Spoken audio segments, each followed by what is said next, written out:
Hello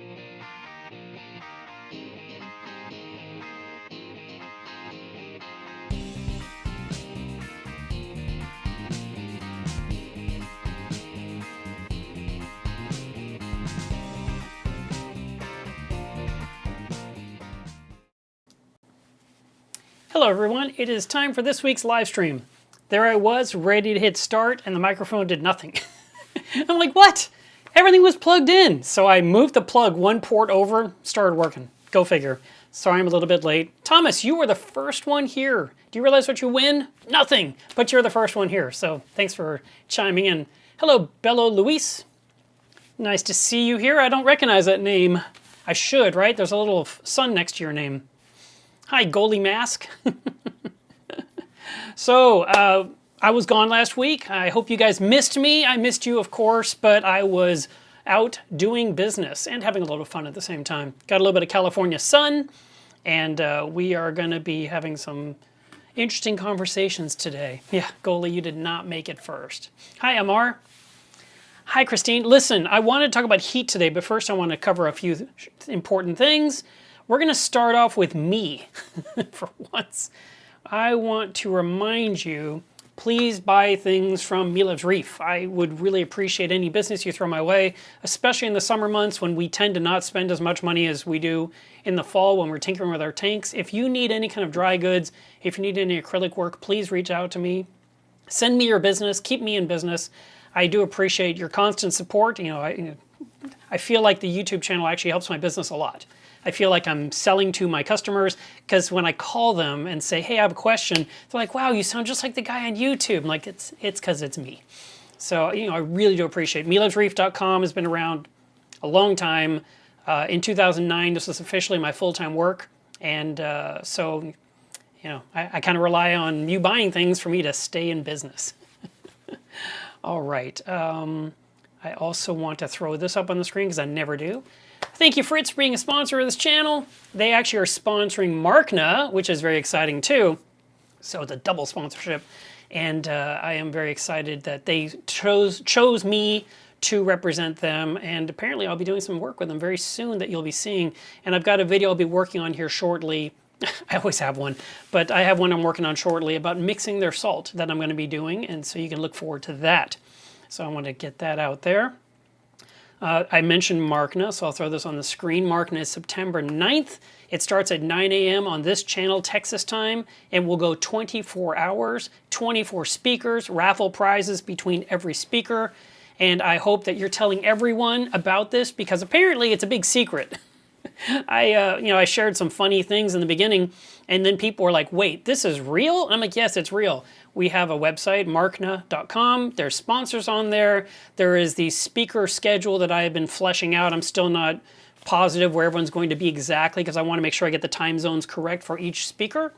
The speakers will do their topic interview style with me, which I think will be fun, provided my voice lasts 24 hours. I might be drinking a lot of tea. So this will be a really big fun event. It's never been done before in the reef keeping hobby where there's a 24-hour event, non-stop reef keeping around the clock for a full day. We are setting a record here, and I do hope everyone comes. So please spread the word. I appreciate it. We're going to be grassroots about this thing, and we're just going to tell everyone to go. And the best part is you don't have to go anywhere. You just have to open up your devices and tune in and join in the live chat. And there will be live chat with every single presentation. And I hope that you can make a lot of it. Some of you may go the full 24 hours. Andrea, my moderator, who always helps with the live stream on Saturdays, says she's going to do it.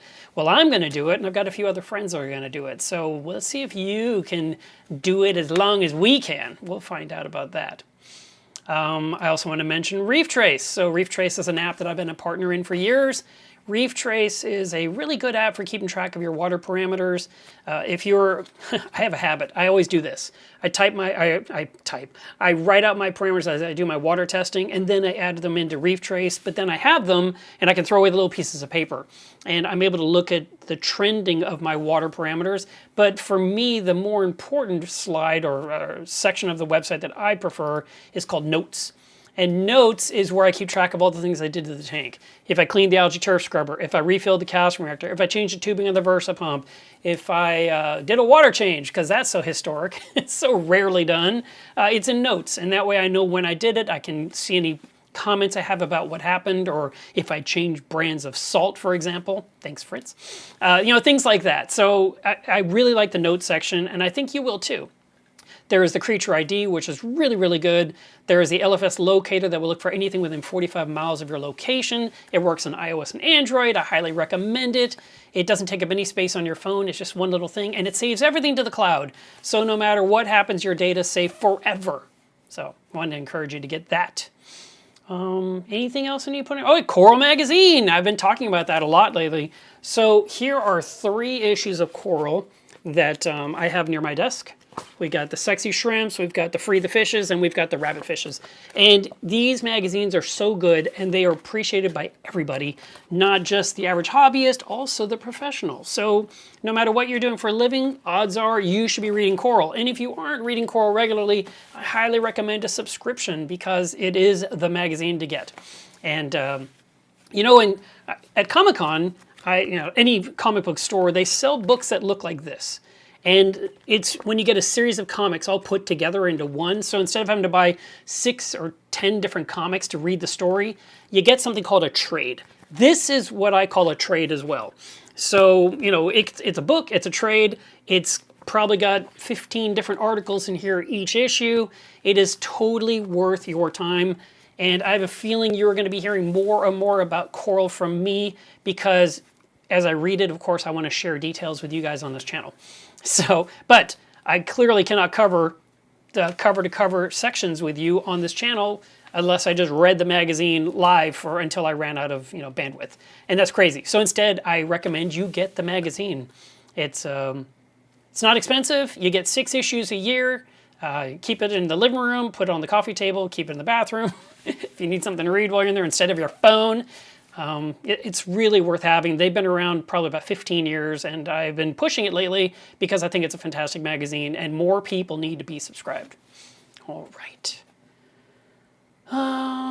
Take this off, and let's talk about our topic. So I want to show you guys something. Oh, I haven't done this in a while. Let me switch screens. It's going to break everything. Oh, God. This is when things go wrong. Okay, now we are going to switch to, nope, not that. That's my whole thing. We want to go here to Google. And I want to show you guys this article that came out in, I got to move this down apparently. All my stuff's on the screen here. So this article, can I get it on the screen for you? Here we go. Water temperatures off Florida may have broken world record. And hang on, let me make sure you're seeing this. I'm sorry, here you go. I think now you can see it. And so the water temp, there's still something on my screen that's irritating me. Let's get rid of that. This article came out yesterday, and it's talking about the water temperature in Manatee Bay. And so if you wanted to read this, you can, but I went ahead and I looked at where this was, because I wanted to know. And it is right here. And if you scroll out, and we move this up a little bit here, it's on the east coast of Florida. I have so many overlays on top of my screen. Sorry, it's hard for me to do stuff here.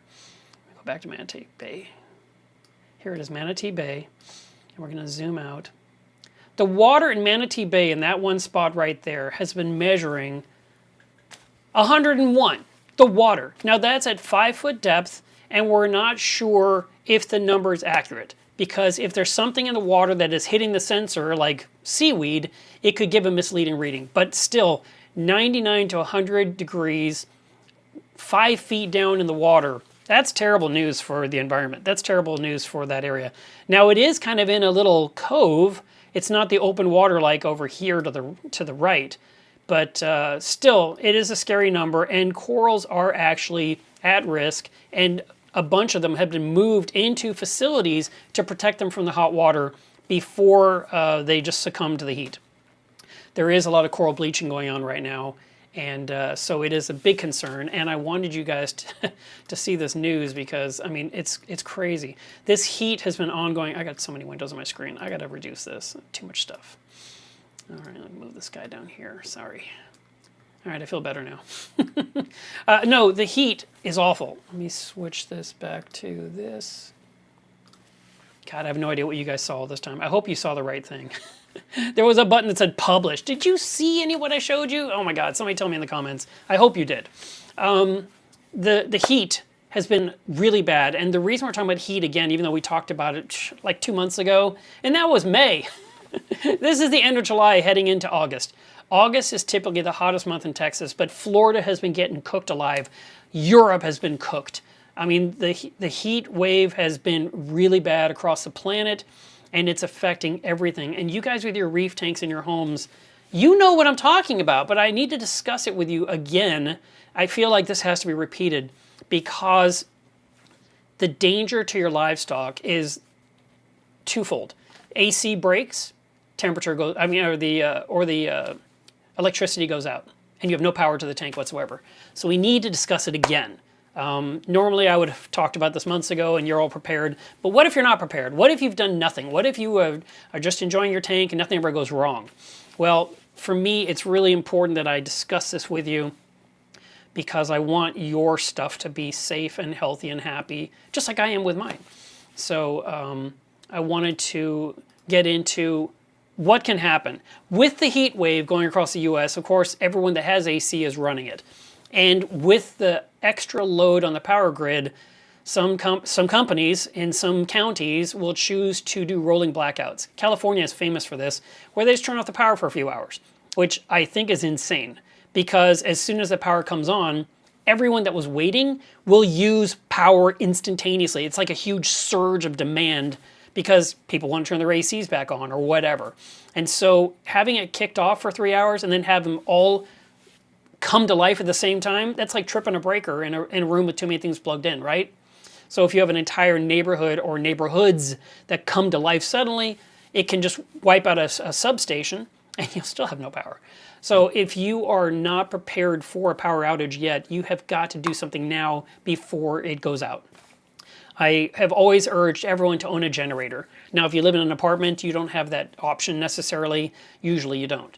So, but if you're in a rent house, if you're in a home, if you're in a mobile home, you know, these are places where you can have a generator and you can plug it in and you can run it off gasoline, or you might get one that does mixtures, like you could use propane, you could use natural gas, you could make electricity yourself to keep your tank running when the power goes out because of the heat wave. And that's the first step. And then of course the AC is the other very important step. If you don't have AC in a house that is full of electricity, your tank can still overheat. So then you have to do something else to protect your livestock. Now I've heard people say this, and I don't agree with this, but I've heard it. So I'm gonna throw it out there because it is part of the conversation. The fact is there are people that say in the summer, I unplug my heaters to my tank. I don't want them to turn on. And the reason I think that's a mistake is because if your house is normally cool, especially at night while you're sleeping, your tank could cool off too much and get too cold.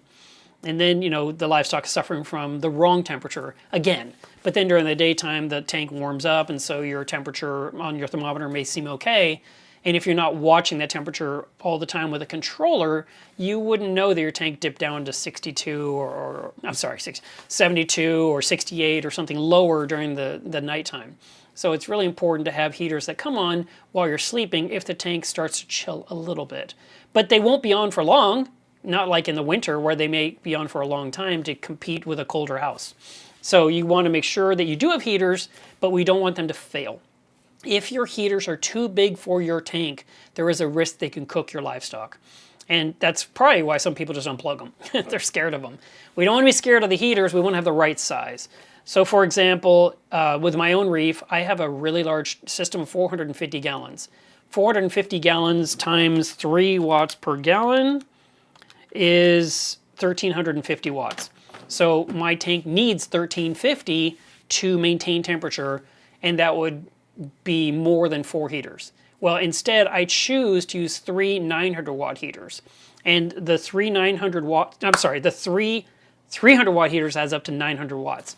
So I have 900 watts to warm the tank, and it usually takes an hour to an hour and 20 minutes, and it may come on once a day or maybe once every couple of days because of summer. But in the winter, it's pretty much every single night where they come on, but they don't have enough juice to overheat my tank. And I feel it's much better to not have enough and be able to add one more heater than it is to have too much where it has the ability to really do damage to your system. The same thing with Caitlin's Reef. It's a 27-gallon tank. I noticed early on I had a 100 watt heater. I just owned it, and I put it in that tank because it was a small tank, but it could warm the water up in 10 minutes. And I was like, ooh, that seems really fast. Maybe this heater's too big. And I did the math, and I was like, no, you need a 75 watt heater in this aquarium. So swapped it out. So we want to make sure that we don't have a heater so big it can cook the tank.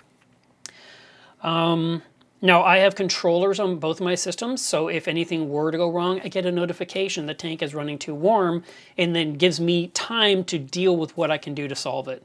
One of my tricks that I did recently while I was out of town was to put this thing, and I think I posted about this. I've talked about it before, but I put this fan on the top of my Reef. It's a big one from Home Depot. It cost me like 80 bucks. And I plugged it into my Apex, and then I put in a temperature probe in the room. So if for some reason the AC broke while I was out of town for 5 days and the house started getting hotter, first thing I would do is get a notification saying that my house is 79 degrees. And I thought that was a really good first step. Secondarily, that fan would turn on because the house is 79 degrees and start cooling the tank before the tank wants to be 81, 82, 84, 85, right?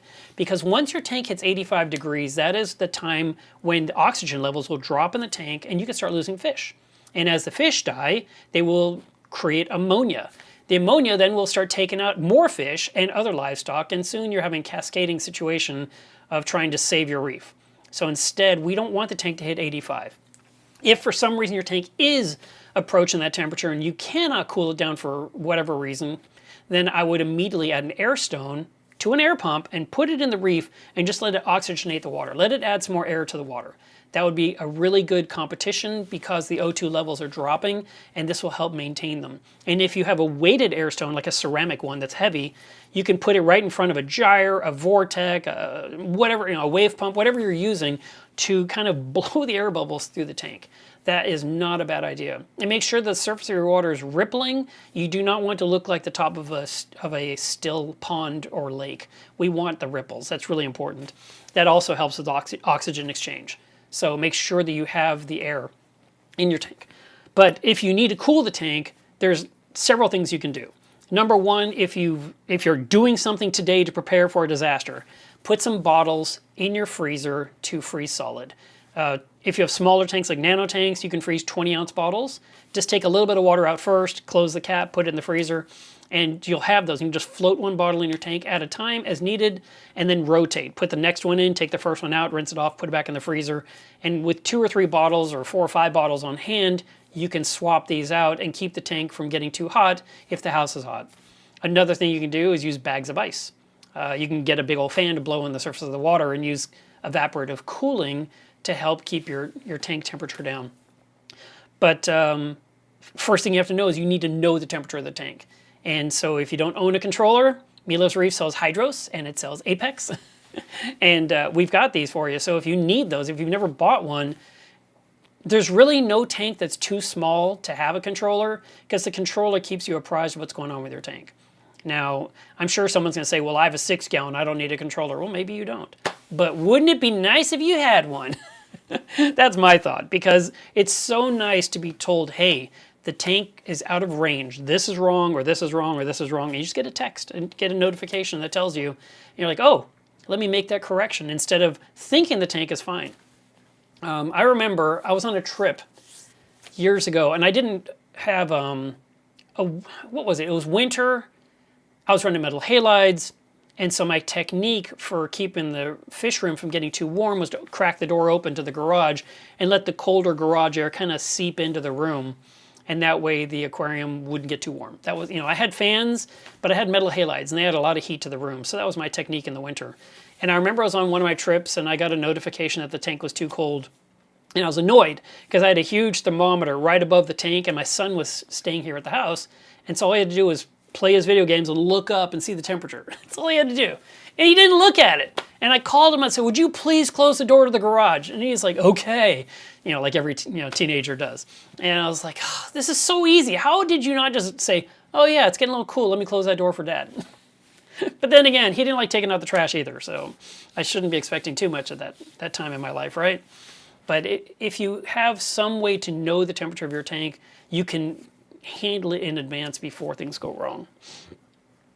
My own reef, when I'm having a real problem with the AC here, can use somewhere.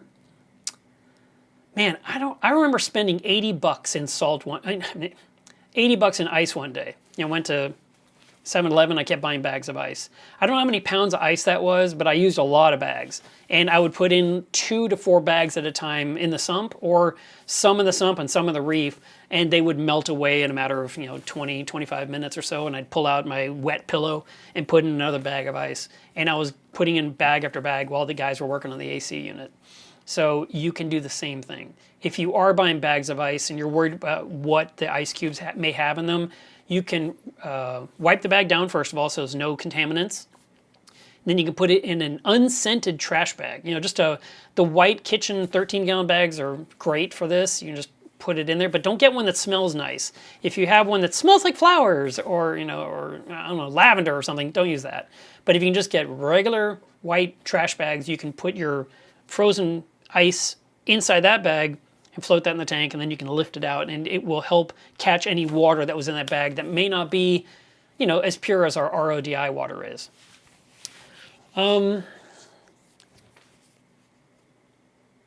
If you are using fans to cool your tank down, you may need to put them into a timer so that it doesn't cool the tank down too much during the nighttime while you're trying to get some rest.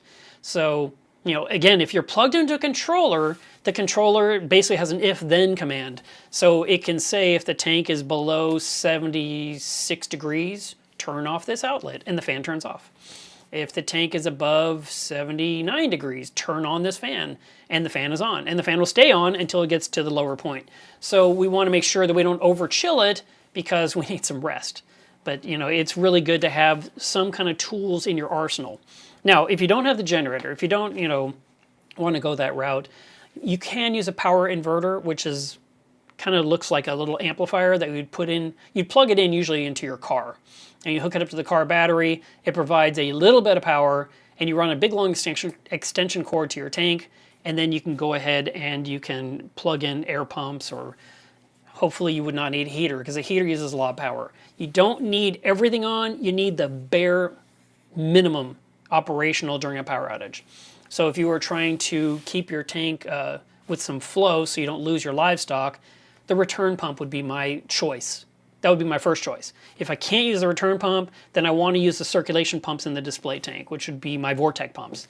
And having those operational will keep that circulation going. Now, every minute that the water does not go down the drains in the overflow boxes and sits in the sump and sits in the reactors, it is getting worse and worse. And after many hours, that water could become toxic. So when the power does come on, all that foul water could then release and get going, come out of the reactors and drain out of the overflow boxes and go into the sump and pump back up, and you could lose livestock from that. So if you have an extended power outage and you only kept life operational in the display tank and nowhere else, drain the overflow boxes, pump out the sump, put brand new salt water in there, and then when the power comes on, let it all resume. But we don't want stagnant water that turned anoxic to hurt our livestock. And this is something a lot of people don't think about. Now, you can avoid it, if you don't want to do what I'm describing with a water change, you can go ahead and you can physically take water out of the sump and you can pour it in the tank like every hour. Take I don't know what size tank you have, but let's just pretend you have something like a 50 or a 75-gallon aquarium. If you scooped out 5 1-gallon pitchers of water out of the sump and poured them into the tank, they would drain the overflow boxes. It would drain in there, go down to the sump, and it would just kind of do this cascading thing. That helps to keep it in circulation. There are battery-powered options that you can use. Again, air stones with battery-powered air pumps would work. And that way you could have air stones everywhere. You could put oxygen in all the spots. You can have it in the display tank, you can have it in the overflow boxes, you can have it in the sump, and you can kind of avoid those anoxic areas. But if you have a biopellet reactor and that thing doesn't have power for 45 minutes, the Biopellets, basically, I mean, the term is they die. And if you look at them, they turn gray. The bacteria in there has completely collapsed and died because it wasn't in constant circulation. And if the power came on and the biopellet reactor started pumping into your system, it would be pushing out some really ugly stuff into your system, which is toxic. So if you have a biopellet reactor, keep it running. And if you can't keep it running, drain it, remove the pellets, throw them in some soak them in some RO water, and basically reestablish it after power has been restored. I just feel like this is going to happen to everyone. I've had it happen to me, and I just know in the heat of summer, things go wrong, and we still have more summer to go. So I want to make sure that you guys are adequately prepped for the what ifs that are gonna happen. And if none of this happens to you, I'm very happy for you and a little bit jealous. But we definitely want to think in advance of what we can do to protect ourselves. Let's see.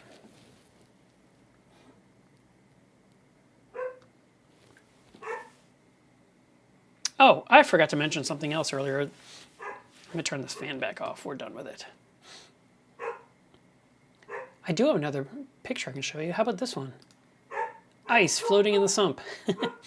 So this one here is one of the bags I put in. I just wiped it down and put it in my sump, and then, like I said, 20 minutes later I removed it. I had some in the return zone, I had some in the skimmer zone, and I had a couple in the display tank itself.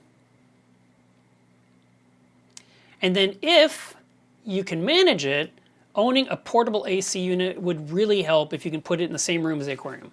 If you can cool one room, cool the room where the tank is, you might hang up blankets on the doorways going to other rooms and basically isolate one room so it can stay nice and cool. Years ago, we had a bad power outage in the winter, and I had my generator going and I was running my tank and had minimal stuff going in the house. And my neighbor came over and said, hey, can we run an extension cord to your generator tonight? And I said, yeah, you can do it later tonight when my metal halides turn off, because they were on. And he was like, okay. And what he wanted to do, and what he ended up doing, his whole family went into one bedroom that night, and they put a space heater in there, and that space heater was plugged into my extension cord to warm the one room for the family that night. And the next morning when I got up, my cord was already coiled up by the garage door. They'd already done it. So what they did was they trapped the temperature for that room. So if you are able to trap the temperature in one room, that would be great. My house is more of an open floor plan. I don't really have that ability to trap air in one room. I need the AC to work. That's why I'm so hard on my repair company when things are breaking. It's like, look, you got to fix this. We can't mess around. This stuff cannot tolerate warm water.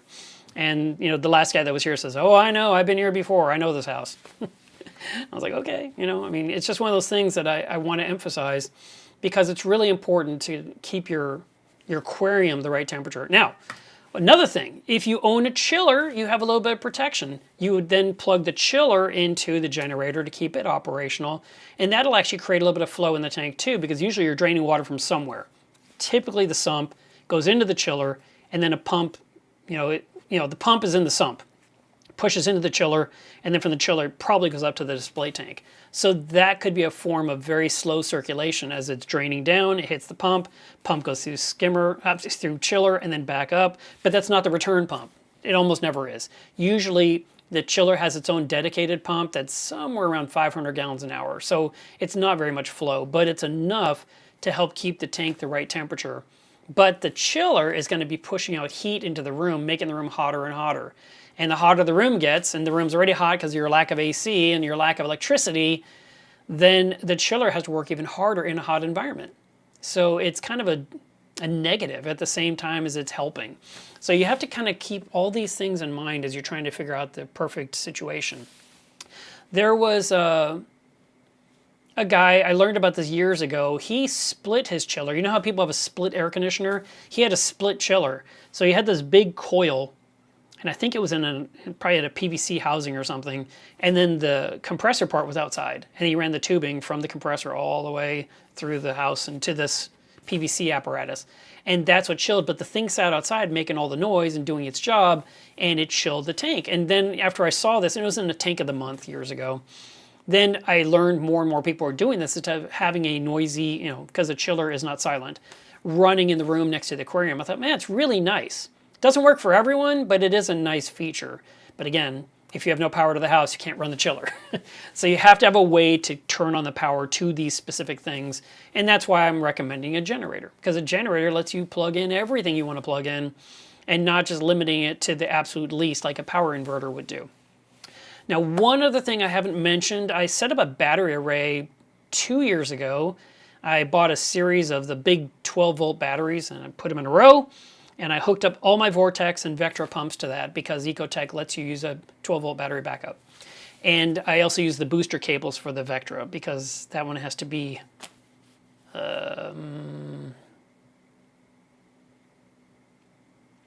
either 18 or 24 volt. It's more. And so I just plugged the booster. I got the booster cable plugged into my array and it boosts it and keeps those other pumps running. But anyway, it's great. And I can run the Vortex on my tanks for 24 hours, which is way more than I would ever wait. You know, I would never wait that long and then say, okay, let's get out the generator. It's been a long time. Usually it just takes care of keeping things operational. And that way I don't have to worry too much while I'm getting the generator out and getting it fired up. But if for some reason there was a power outage for 2 or 3 hours, the Vortex keeps the circulation going, which is good. If it was 12 or 14 hours, that's way worse for my system, especially if I happen to be out of town. And then Caitlin's Reef has a UPS under the tank. It's just an APC 1500 that I have the air pump plugged into, which is 3 watts of power. And that air stone's always bubbling. You guys see pictures of it, and people ask me, why do you have an air stone in that tank? And that air stone, number 1, keeps the pH up. Number 2, keeps air in the tank when the power goes out for any duration whatsoever. Super convenient. I love it. I love the way it works. I have 0 regrets, and I highly recommend it for you guys with small tanks. So if you want an air stone in your tank in the back corner, you can do it. There are different things on the market you could figure out, but in my case, I keep the air stone on all the time. It kind of hides the things in the corner. I don't see the wires. I don't see the heater. It's all hidden in a column of bubbles. But when the power goes out, it just keeps bubbling, and that works out really well. There are, Cobalt was selling, and they may still sell it, I don't know. I never got my hands on one. They had these air pumps that had a battery in them with an air stone that went into the tank, and the principle was that if the power turned off, that pump would come to life because of the battery storage. And it would just add air to the tank while the power was out, and once the power came back on, it turned off again. And I always thought that was really neat and probably very practical for anyone. And I would, having that on hand would be great, but having just a regular one you can plug into a UPS will also do the job. So if you are with your tank at home, you can do this. If you're away, it's a little bit harder. You're gonna have to figure out what you can do for when you're gone. Now, ultimately, if you have tons of money, you can pay for a whole house generator that will then cycle over all by itself without any issue whatsoever. That's super great if you can afford it, but they're really expensive. I believe it starts at like $8,000 and can be up to $14,000, but it will just take care of your entire home in a mere matter of seconds. And I don't know what kind of maintenance you have to do with those because I've never owned one, but it sounds really nice. So if you want to do that, you could. That's the Generac system. That's usually what I see people getting. And that's a really nice option to keep power in your house and keep your TV going, keep your internet going and all that. Now, if the power fluctuates, be very aware of what's going on in your house. I came across this, and it was a weird one. I was watching TV. I don't think I mentioned this on this channel already, but I was watching TV, and there was a little tiny blip in the power. Just a little bit. And the reason I noticed it is because something happened and caught my eye. And but the tank didn't go dark. It's sort of like the lights went a little dim and then came back up, and I heard some clicking, right? And then the TV didn't lose its signal. The internet didn't lose its signal. I even looked at the router over my shoulder. I was like, okay, it's still lit up. And everything kept going. So I was like, all right. But then within 60 seconds, I heard this slurping sound. And the sound was coming from the temporary anemone cube, the temporary anemone tank itself. And that one has a pump that keeps the flow in that tank all the time. It's basically just pumping water in and draining out, just like a display tank would do. And that when I do a water change on that tank and I turn off that pump, the water level drops down to the flow accelerator, and then you hear the slurping sound. And so I knew that pump wasn't running. So what happened was, during that little hiccup in electricity, It didn't turn off the skies, it didn't turn off the abyss, it didn't turn off the skimmer, it didn't turn off the scrubber, it didn't turn off the Vectras, Vortex, TV, nothing turned off but that one pump. And that is the only pump in the anemone tank. And I was like, are you kidding me? That's terrifying to know. Now, it's been running for over a year, and it's my fault that tank still exists, right? But the fact is, that's the only circulation going in that tank. And so if I had not been cognizant of what had happened, and I just walked past that tank 6 hours, 8 hours, 12 hours from now, I might have found the water level drop 3 inches, still water, and a bunch of dead clownfish. I mean, I was just thinking, this is horrible. Well, I have a UPS also for my Apex system, and I took that pump's power plug and I plugged into the UPS so it can kind of catch any of these little brownouts. Now, it's only done it one time in a full year, but it's still a concern. And so we want to be very cognizant. Does anything turn off when your electricity has a hiccup? Is there anything you can do differently to make sure that everything is operational? And that's one of those things you have to see, investigate, and figure out what you can do to replace it. My solution was easy. Plug into a UPS. That way it just gets constant power and keeps flow to that tank. You know, if the power goes out completely and the UPS, you know, dries up rapidly because that pump is sucking the power, that's okay, because by then the generator will be operational and I'll have it running. But that was one of those things that's like, wow, that could happen while I'm out of town. That's scary. So, speaking of the anemone cube, it's not running yet, but it's very close. I've been really debating what color to make the stand and canopy for that tank, and I just can't make up my mind. I've been thinking all this time I want to paint it, but now I'm leaning towards staining it. So you see, I got to make this decision before I put the tank on it. I got to decide, and I don't know what color to go with. I'm really struggling with this. Although the floor is that deep brown, the walls are gray. This tank is adjacent to the kitchen, which I believe all the kitchen cabinets are going to be white when I do my remodel there. So I don't know what color to do the cube in, and that same color is also going to wrap around the 400-gallon reef, because I'm going to continue that once I get the tank running. I'm going to continue the woodwork. And I need to come up with what color looks good there, and maybe I should just go with a walnut, which is kind of the same color as the floor. I don't know. I have that one big red accent wall across the room, so I got the red, the deep cayenne pepper red, and I've got the gray. And I just need to figure out what to put on that woodwork. I don't know. So feel free to tell me in the comments what you think the color should be. Maybe you'll give me inspiration. If you say purple, I might just do it. All right. Let's see. Thomas says, I use Fritz Pro Reef salt mix and I love it. That's great. I like it too. It mixes very cleanly. Mark asked, what type sump would you recommend for 120 gallon? I'm new to the hobby. Well, I would recommend the biggest sump you can put in the stand. I've always recommended that.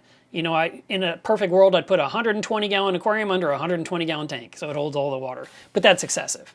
But a 120 gallon tank is probably 4 feet long, so I would put in a sump that's maybe 40 inches long in there, maybe by 16 by 16, and it could have a skimmer section, it could have a refugium and a return zone. That's kind of where I would be leaning for your tank. And because the 120 is 2 feet front to back, you can take the sump and kind of push it toward the back, and you have room in the front of the cabinet to put bottles and cleaning tools and so forth. Or you can have it toward the front, and you kind of have no storage in the back. But there's other things you can put in the back, like all the electrical. And then you can put some kind of you could hang some kind of acrylic, or you could hang some kind of a plastic curtain that you slide across, and that way if there's any water that wants to splash, it hits the curtain, it doesn't hit the electrical stuff. And that's really key when it comes to salt water. We don't want salt water and electricity to mix, ever. That's a terrible thing to happen. Let's see. Hey, Jeff K. Thank you so much for tuning in today. Ellery says it's toasty here in Rochester, New York. I bet. I've been to Rochester. It's beautiful there. It's 100 degrees right now. It's supposed to be 102, and it's been pretty rough. Let's see.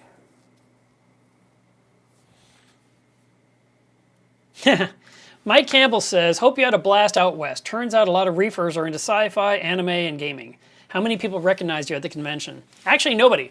I was there with some friends, and I was there, partially vacation, but really it's for work. I'm always trying to sell these acrylic covers to put over those statues that people buy and collect. And I'm having the hardest time breaking into that market, but I got a story. So since you brought it up, I'll tell you the story. I walked into this one guy's booth, and he had this huge, fantastic Spider-Man statue. It was really big. I mean, the box was probably 30 inches by 30 inches by 36 inches tall with this giant statue. And I'm going to share these pictures because it's incredible what the artist did.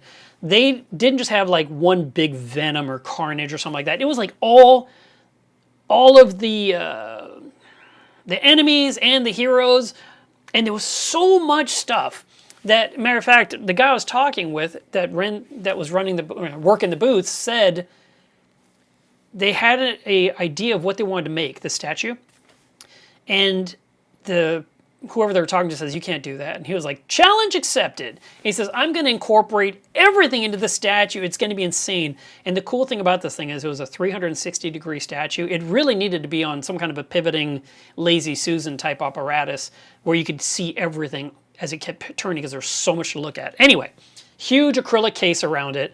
And I was like, hey, do you guys need someone that can make the cases for these statues you sell to your customers? I'm really trying to get into this market. And I've been trying on, pretty much nonstop every year for 10 years. And I just can't seem to make, any impact. And the guy said, well, that's not my call. You need to talk to that guy over there. So I walked up to him and I said, my spiel. And he said, all right, well, he says, give me your card. I'll give you my card. We can talk later. And so I said, well, here's my business card. But it's not going to look like anything you expect to get at Comic-Con because it's about saltwater aquariums. And the guy just stops and looks at me, and he points to his forearm, and there's a sleeve tattoo, and right there near the inside of the elbow, there was a lightning maroon clownfish. And I was like, and so I said that's the lightning maroon clownfish. He says, yes, I know. And I said, do you know Matt Peterson? Because he raised the lightning maroon clownfish, and he got them bred and made more. The fish came from Papua New Guinea. It was a big deal. And when we first saw it, it was released at Markna in a presentation, and everyone's like, there is no way that fish is real. That fish is so stunningly beautiful. It's got to be Photoshop. And Matt got that fish, and he bred it with another maroon clownfish, and made babies. And the rest is history. This was back in like 2009. Well, the guy that's got this tattoo in his arm, that's talking to me, he said, I sent that fish to Matt Peterson. And I'm at Comic-Con, like, what? And he said, I ran Blue Zoo Aquatics. And I've heard of Blue Zoo my whole, I've heard about it forever, for a super long time. And here was the owner of Blue Zoo Aquatics in a comic convention with statues of, superheroes. And he's got this tattoo on his arm, and we're talking, and he said, yeah, I owned Blue Zoo. I sold off most, I got out of it partially.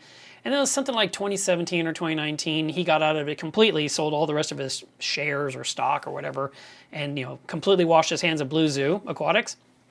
And basically purchased this statue company where they make these beautiful figurines. And the thing is that he might need these cases, or at least, anyway, it was just so crazy. And so then, I sent a picture of this guy to Matt as a text. And Matt's like, does he have a tattoo on his arm of a fish? And I'm like, yes, it is who you think it is. And he goes, how on earth did you run into this guy? And I'm like, I am shocked too. So I actually did run into another saltwater aquarist, even though we didn't know each other in person. But there's a chance that when I send him an email and, maybe I can get some business out of this, which would be really nice because it's a completely different market. And I would love to finally start selling some cases because that's, a five-sided object. And, there's even the option of, doing something different, like selling to it as a flat pack of whatever size I need with these little clips that you put in the corners and you assemble it yourself. And that's another option that could be done. It's not quite as dust-proof, but it definitely helps a lot with keeping things clean. So that was a really neat, strange, unbelievable, crazy encounter that I happened upon. And I was really glad to meet him, so that was really neat. Let's see.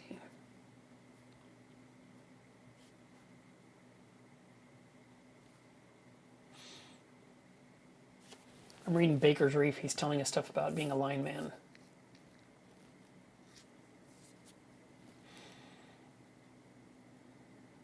Okay, so here's what he says. Being a line man, what they do is they kill the load when it exceeds the capacity of the system to protect the system, typically in areas where the growth outpaced the system upgrades. Once the peak has passed, then they bring customers up in sections to avoid an extremely high amount of cold load pickup. Makes sense. California in a lot of areas and in a lot of areas around the country spent years never doing systematic major upgrades. So now with the influx of electronic devices and population growth, the antiquated systems cannot handle the load. Yeah, I agree. And you know what?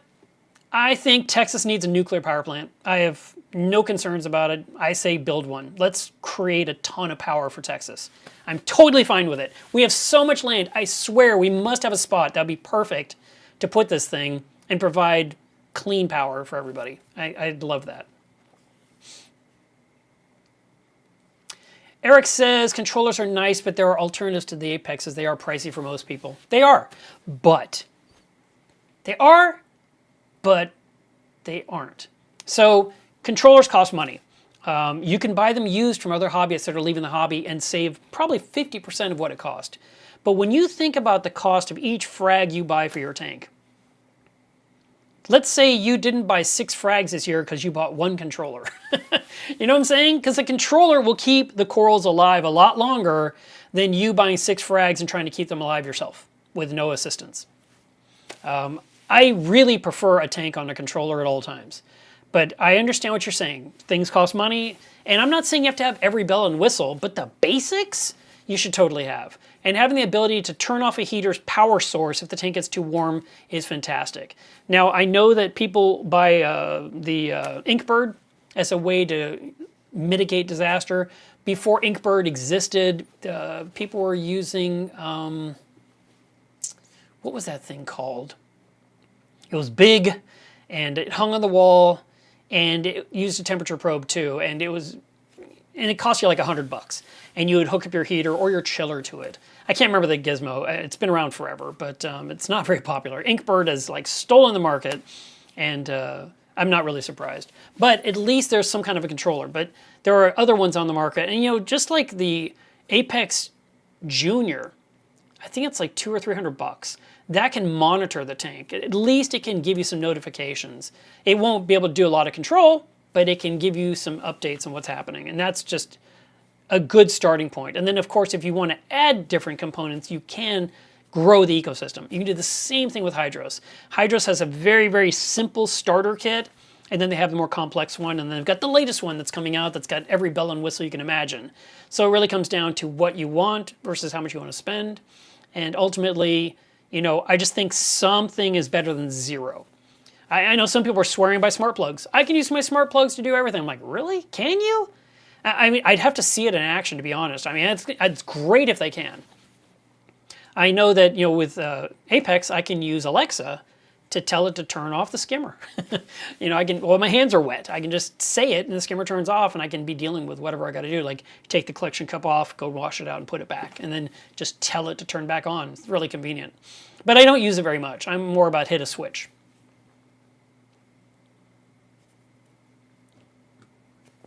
Let's see.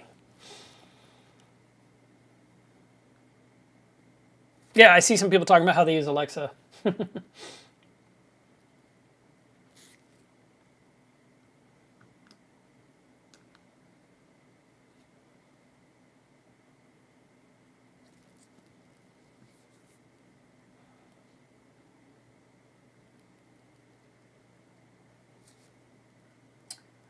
Brandon's Reef says anytime they run, you have to get them serviced. He's talking about the whole house generator, you know, the one that automatically comes on. I didn't know that. So, I mean, clearly it's an engine. So it's going to need oil changes and stuff like that. But I came across a really weird video the other day where someone had, you know, it was an older man, and he basically took his generator and he put it inside a huge like plastic shed looking thing that you might buy at Home Depot or Lowe's. You know, had the whole roof lifted up and the doors opened up and you had full access. And he had air sucking in one side and he had exhaust going out the other side, but when he closed it all up, it was dead silent. And I was like really intrigued. I wish I could know more details, but it was one of those really short reels where you don't get a lot of detail. I would have liked to have seen how was he filtering the air coming in, what was he putting in the outbound part with the exhaust, because I would have been curious to see what he'd created. But I did like that he made it just so quiet, because, you know, generators are like running a lawnmower. So anything you do to insulate that sound is, or isolate that sound, or muffle that sound would be key.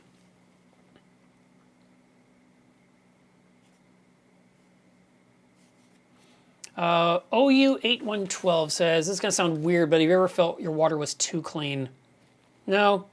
Water testing proves it's not. If you're testing your tank and you're getting zero nutrients, you know, zero nitrate, zero phosphate, yeah, your tank could handle getting a little bit more dirty. The more gear you put on your tank, the more the possibility of stripping the tank of too much stuff could happen. Like if you're running carbon and you're changing it every single week, you're not going to just be pulling out organics. You're going to be pulling out, you know, the part that tints the water, but you could even start absorbing trace elements and stripping them right out of the system. So you got to make sure we don't overboard it. Everything should equalize. Everything should be logical and well thought out. But also, how often do you feed? And if your system really is that clean, that means you have the ability to feed more frequently. You don't have to, I mean, because some people say, I feed my tank every other day, and I just cannot believe that. I mean, I feed my dog every single day. And yeah, she gets one meal. Some dogs need 2 meals a day. She gets 1 meal a day, but she gets snacks all the time. Every time she comes inside from outside, she gets a treat. And I've been doing that for years. And I eat several times a day too. And I just can't imagine my fish not getting to have a meal provided for them. And you know, I'm putting in frozen every single night. I'm putting in nori several times a week. Sometimes I remember to bust out the Bena reef and put that in the system as well. So there's lots of different things that we can put in our tanks. Usually people are scared to put in foods because they're scared of phosphate or they're scared of nitrate. But there's equipment that will remove these things so your tank can be pretty. So I wouldn't be fearful of those things. And like I said, if for some reason you think the water's too clean, run the UV less long, you know, less frequently, don't use as much ozone, feed more heavily. I was going to say, you know, I know some people that turn off the skimmer, but I never recommend that. I feel like the skimmer is doing two things. It's removing waste and it's driving off CO2, so it's a really important tool in the equation of a reef tank. But I would, you know, think maybe you don't need to run filter socks. Tank's too clean, so don't worry about it. I don't run socks in my system. I don't run fleece rollers or anything. I just let the system go through, and the little particulates that go through are potential food for some polyp somewhere in my reef that needs to slurp it up.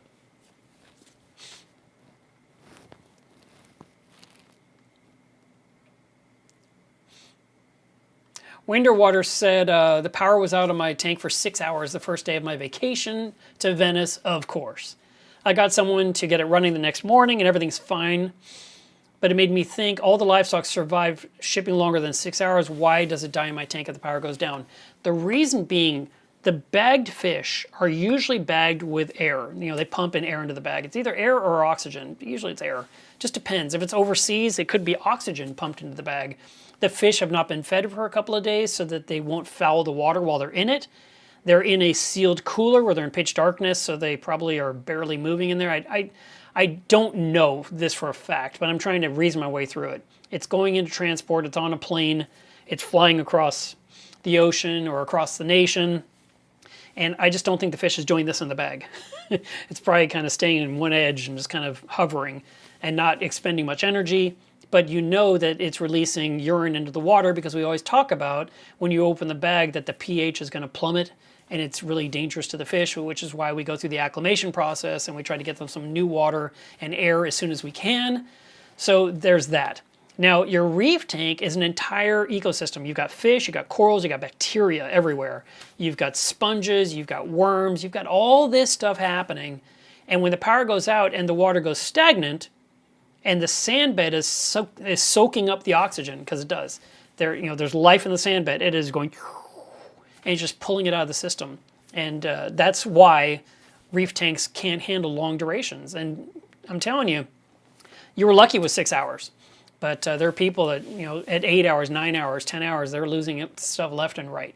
So it's not the comparison of a clean bag of water with a fish that hasn't eaten versus a full ecosystem that's operational and suddenly power's been pulled. That's the difference.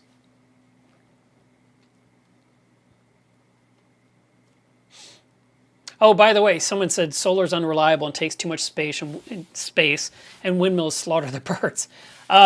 Solar. My best friend said, Mark, you need to get solar. I'm like, you're out of your mind. There is no way I could get enough solar panels to provide the power my house needs. And she said, your house is just not good. I'm like, well, it's over 50 years old. I've done everything I can. I've insulated it. I've put new windows and doors. I haven't replaced the insulation in the attic in 10 years or so, but I fluffed it up big time a while back. But my air conditioner runs around the clock. And my latest bill that came in showed that I use 3,900 kilowatt hours. That means I average 130 kilowatt hours per day. And there is very few people with solar panels on their roof that can produce 130 kilowatt hours. So let's say I had 23 panels on my roof and I chopped down my trees to get rid of all my shade, and I had them soaking it up and put it into a battery pack. If I get 45 or 55 kilowatt hours, I still have another 45 or 50 of electricity that I will never break even, ever. There's no way. And I'm using power in the workshop, I'm using power in the studio, and I'm using power inside the house itself. We had a thing where I did a live stream about this reef tank, the one behind me, and I explained how much power it totally uses, and it was not much. It was a tiny bit of my electric bill. I can't even remember. I think I added it all up. I said there was like $38 being used in all aquarium things in my entire home. From one end of the house to the other, if there was anything related to aquariums that had something plugged in, I added up those watts, and it came out to $38 a month. It wasn't much. It was not a lot of power consumption. No, my power consumption is going to be the big appliances, and the biggest one, of course, is the AC unit. And the studio has its own AC unit out there running. The workshop has its own little AC that I'm going to replace with a new one. I cannot wait for Bobby to come over and help me install that, because you saw the picture of the roll-around one. I showed it to you guys before. This one is usually in the workshop, where Minion is, and it's running around the clock. And the garage is staying roughly, the garage area is staying roughly 80 degrees all the time. It's 100, 107 outside, and it's 80 in there. It's better than it is outside, and I do like that, but that's not the most efficient system, because it's sucking air in, it's cooling it, and it's pushing hot air out the back, which goes up a flue or a chimney up into the attic and pushing the attic, and goes out the whirlybird, actually, because the tube continues. And that's why one whirlybird spins really fast on my roof compared to the other ones. But I'm getting a new system. I already bought it. I have a new split system that's going to go out there, and I cannot wait to install it, because it'll be a little 10 amp system. It'll work in the summer and do a fantastic job. It will be recirculating the air cooler, not sucking air out of the room to make cold air, because that's what that thing does. It sucks out cold air. It sucks air in, blows out cold air, and blows hot air out, and it's not recirculating the same air. That's not how those things work. So the new one will. And plus in the winter, I can switch it to heat mode, and so my garage area, where I'm cutting all the acrylic and everything, will not be cold like it has been the last few winters.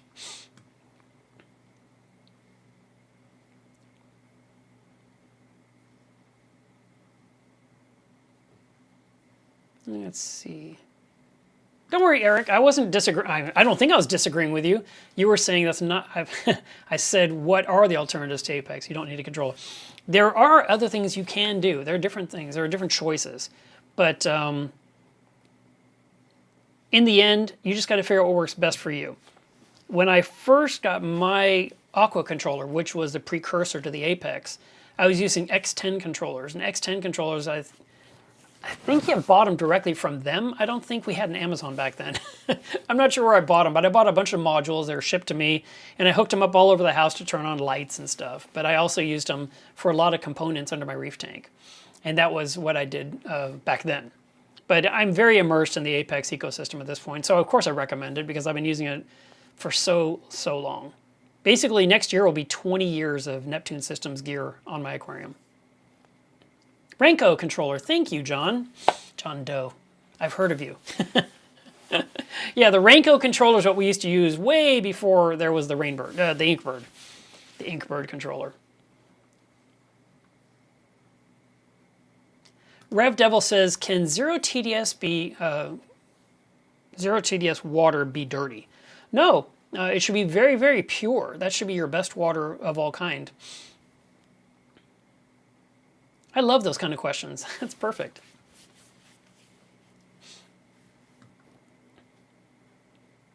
Mina says, I love the Apex Junior combined with the Casa smart plugs. It's a great combination. Alexa for control and the Apex Junior to monitor.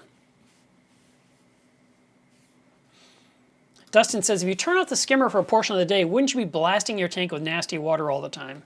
Not really. If your skimmer's off, it's just not removing any contaminants. It's not removing anything.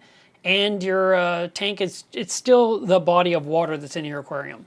Now, think about this. When you feed your fish, sometimes you'll watch them and they'll swim around and they'll poop right in front of you. And you'll see other fish eat the fish poop. We're kind of wanting that poop to get out of the system, but obviously a lot of it lands on corals, which they consume it. The cleanup crew goes after it. The worms are consuming it. The little weird things that come out of your sand bed, they're consuming it. But some of it lands down in the sump. It's as sediment, or it gets sucked into the protein skimmer, or it gets trapped in a filter sock, or it gets trapped against fleece roller. So there's that. But I mean, like I said, my system that you were looking at behind me, I forgot to turn this off, sorry. There's nothing to trap any kind of particulates. Nothing. But I don't consider it nasty water. When the water's nasty is when it's cloudy, when it's brownish, you know, like you really kicked up a storm doing a deep clean. That is when you really need things to capture the particulates as quickly as possible. And in those scenarios, that's when I would finally say, okay, let me get a filter sock and hook it up under the system and let it start catching this stuff to clarify the water. But people that use ozone or UV are very proud of having pristine water. They like that the water looks crystal clear. And I do like the crystal clear look. I just don't go after it to that degree. I find that the Starfire glass is already the right step in having a really pretty tank versus standard glass that tends to have a little bit of a green hue to it. And then, you know, if your background, like, you know, the tank behind me, it's clear because I see it from the other side. And I was just kind of playing with a thought. What if at some point one day I do change Aquascape and push it to the back of the tank where it's actually against the back glass, which I've never done. I've always had my Aquascape in the middle of the tank, like it's a peninsula style, with the water going all the way around the reef. And if I were to do that, my tank would definitely look deeper when you stand in front of it. Because a lot of people, when they walk into the house, they say the reef is so pretty. But then when they go to the end of the tank and they look at the end view, they're like, wow, I didn't realize the tank was so, you know, wide. And I'm like, yeah, you can't because my reef is in the middle. So it's, you know, it's like 18 inches away instead of being 36 inches away, which would look way more impressive. So like when you look at Sanjay's tank, he's got a 500-gallon reef and, you know, the corals just go backwards and it's beautiful. And then Joe Aiello's tank in Long Island, 14 feet front to back. It's a long distance, hard to take pictures of. That's another one where depth matters. And so with your Aquascape in your system, it will decide how everything's going to be. And in my situation, you know, if I were to rearrange, I might end up mucking up the water some, you know, and changing the way the flow goes through the tank too. And it might even block where my power heads are. So I got to keep in mind what I've got and stick with it. How did I get way off track like that?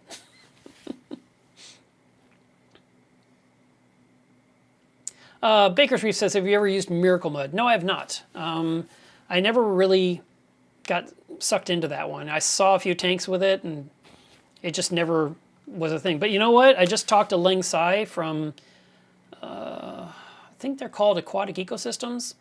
And our captive ecosystems. And he, was just asking me if I'd like to look at his price list, if I wanted to add that to the shop. So I'll be looking that over and deciding.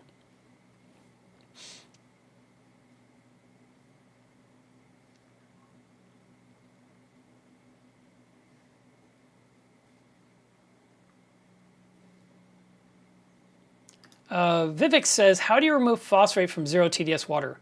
Ah, I know what you did. You tested your RODI water for phosphates, didn't you?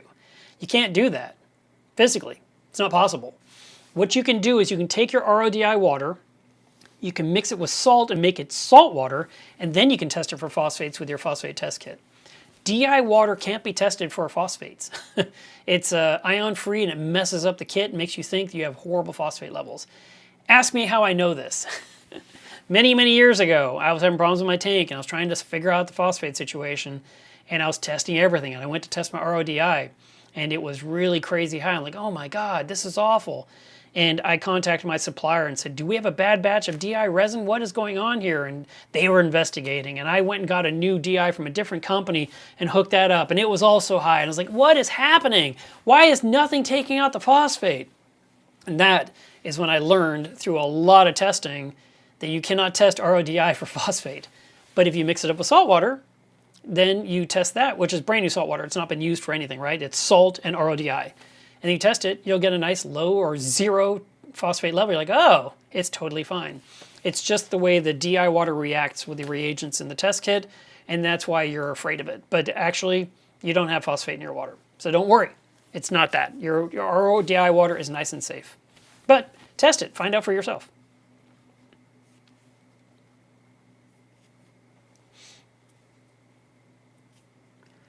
The Nick person says, Hannah has a monitor that checks salinity, pH, and temperature.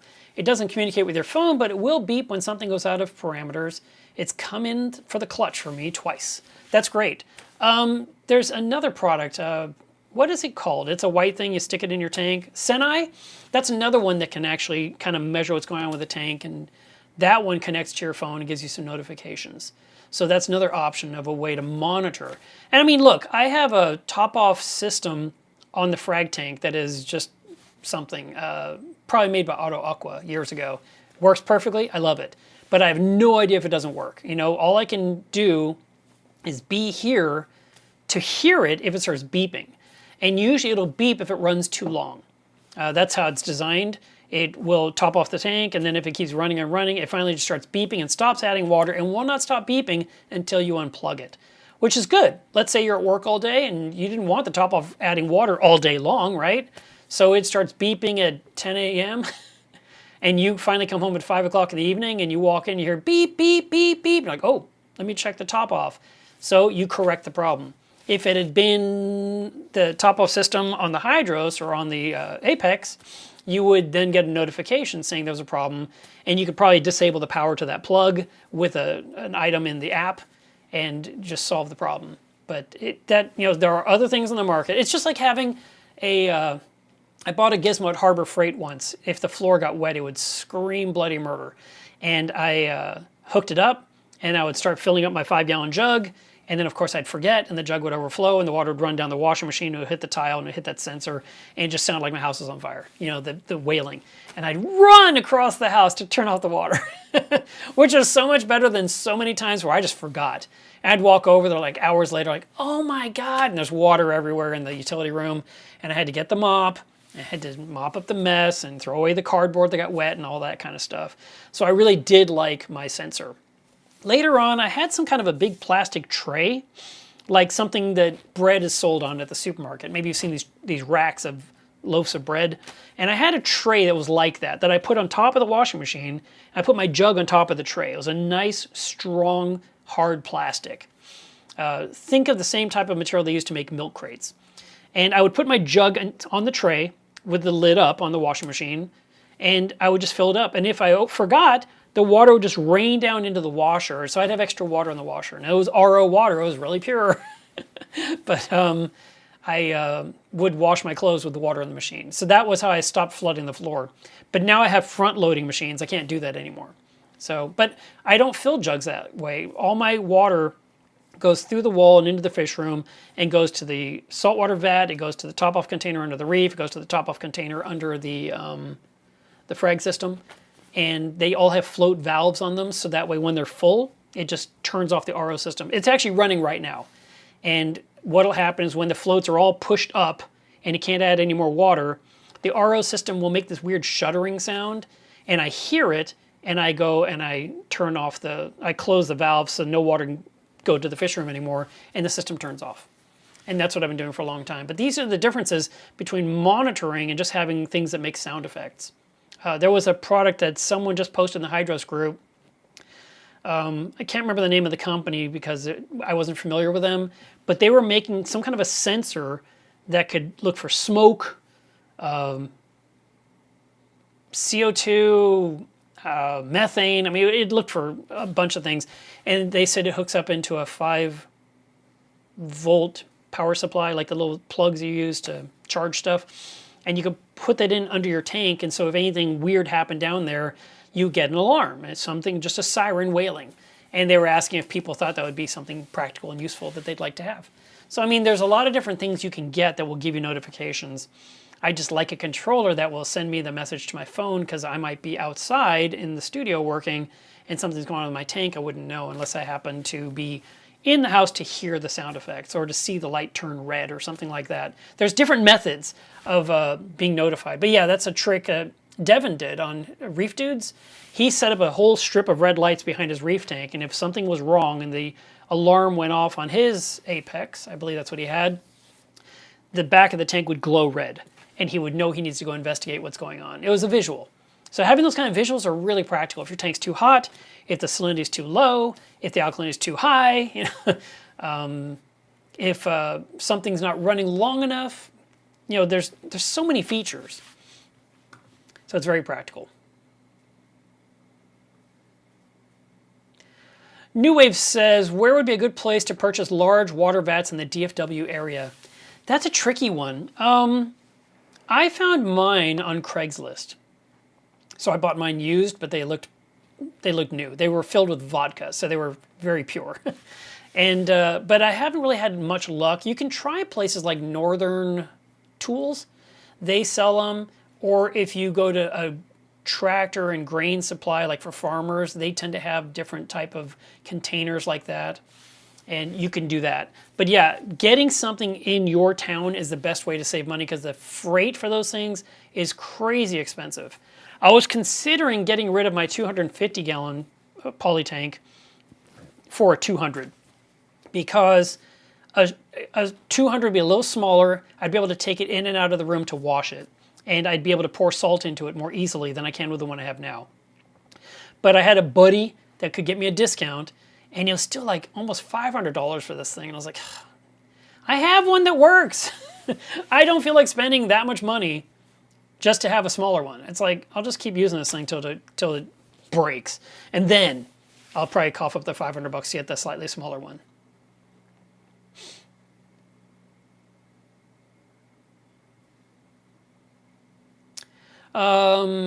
Eric, you asked, what is the name of the controller that is not made anymore, had modules and was all black cases? You're thinking of Digital Aquatics. And yeah, they were out for a while. There was another couple other ones that came to market. There was one that was a Kickstarter, and it didn't get caught. You know, it just didn't take off. And that was a bummer, because you know, anything that you guys can find that's affordable is a good step in the right direction. Reef Keeper Lite, I think, was Digital Aquatics. Yeah, I think. And yeah, I knew the people that ran that company. They're out of California. Super nice people. Unfortunately, we lost them at one point. So let's see. In other news, if you are going, did you hear there's going to be Reef Stock in Nashville? It will be September 2nd and 3rd, which is Labor Day weekend. And that is the weekend before Markna. So if you wanted to go to Reef Stock, I will be there. I'll be speaking on Saturday. And of course, you're invited to attend. It will, I think this is the first one that has happened in Nashville, I think. So that's kind of exciting. And then, I don't have it near me, but there is Reefapaloozas are coming up. There's one in California. I believe there's one that's going to happen in Dallas. So those are coming up. There's another Aquashella that's happening in Florida later this year.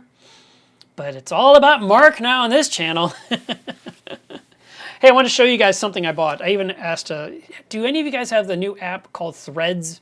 So I asked a question on there. I asked, do you buy other aquatic things, not for your aquarium, but that are aquarium themed or ocean themed for your home because you just can't get enough of salt water? Because I do. So I just bought this. It's a whale shark that a friend of mine made, and she posted a picture, and I said, I must own this thing.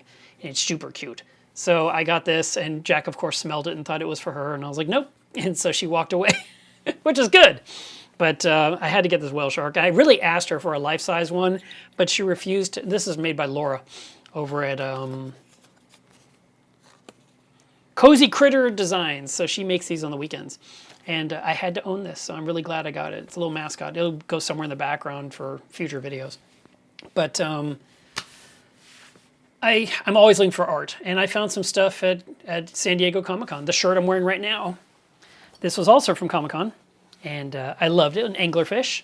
So I'm wearing it today. I picked up a couple other shirts you'll be seeing, and some shirts from Markna that you'll be seeing. So there's a lot to look forward to in the coming weeks as we get closer and closer to the event. And you have to be there. Let's see.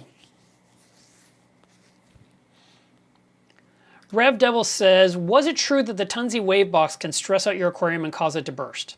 Okay, good question. The same comment was also addressed when it came to the vortex in wave mode.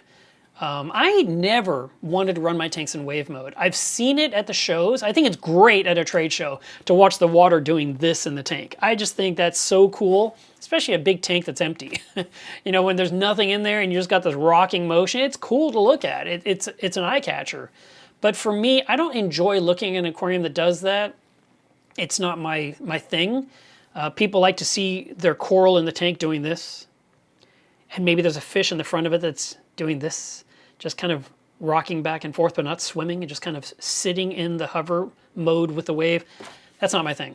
But when those type of pumps came out, Tunzi did the wave box, Vortex did the wave mode, there was a pretty much an announcement that went around that said, if you use these pumps in wave mode, you will probably knock off 20% off the lifespan of your aquarium. So if you have an aquarium that's going to last you 10 years, it's really going to last you about 8 years because of the stress on the silicone seams. And no one really argued that that was not true. Most people were more hyper aware of that. For me, I've always used the other modes. I like Reef Crest, I like Lagoon mode, I like Nutrient Export mode, but I never used wave mode. And I think one of the reasons I didn't use wave mode is because you would hear the motor pulse or ramp, like zhup, zhup, zhup, zhup, zhup. And you had to get that exactly at the right pace to create that wave. And if it was like zhup, zhup, or it was zip, zip, zip, zip, zip, those wouldn't get you the wave. You had to dial it in to get that actual wave. And you could have a wave that's 2-3 inches tall. Kind of cool. But for me, I didn't really like the sound that made, and you couldn't not hear it.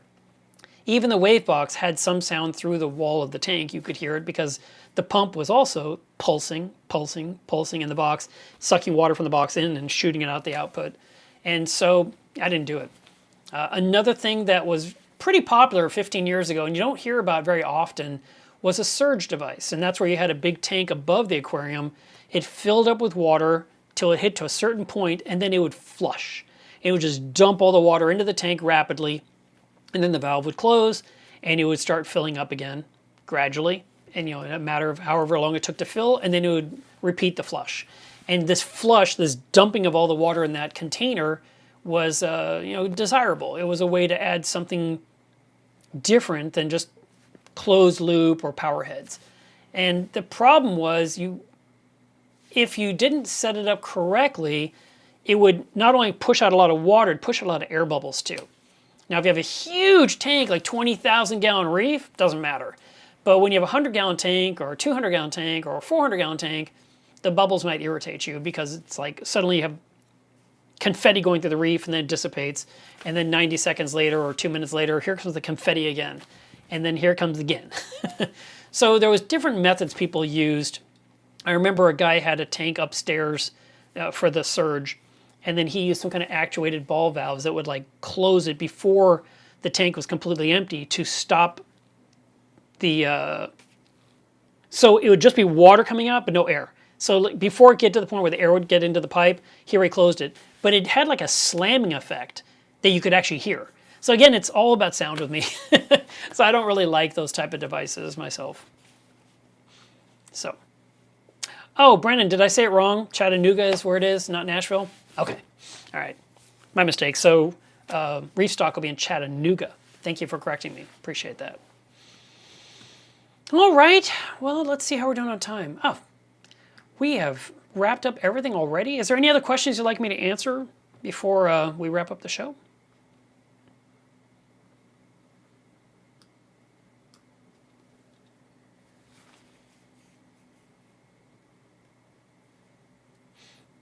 I don't quite get this last comment.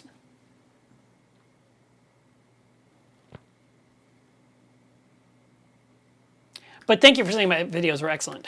I do appreciate that. I'm just here to help you guys be successful and have beautiful reef tanks and nice, pretty fish. Thomas, thank you very much for the super chat. That was very kind of you. I saw that just now. Let us switch to this. If there's any more questions, just post them and I'll be happy to answer them. I do want to remind you today is water test Saturday. I'm about to go test my tanks. I want to see where things are at. When I tested my tank before the trip, you know, the weekend before, the last live stream, my nitrates were 15 ppm. I was like, wow, I'm so happy to see that number. I did look at my algae turf scrubber last night because it's been almost 2 weeks since it was emptied, and it looks terrible in there. It did not fill up with hair algae like I expected. It looked kind of like soup. So I don't know what went wrong in the last 2 week period, but it definitely doesn't look right. So I'm gonna have to just clean it up and do what I have to do. But in the meantime, I'm gonna test my water and see where I'm at. By testing your water, you'll know what's going on with your aquarium. It's really key to having a successful tank is to know what your water parameters are. And so I want to recommend that you do this. I recommend you do it every Saturday. Water test Saturday is a thing. And if you like, you can share your results in Club Milo's Reef. We have a group on Facebook that has about 9,000 members in it. We've been around for, we're coming up on 5 years, I believe.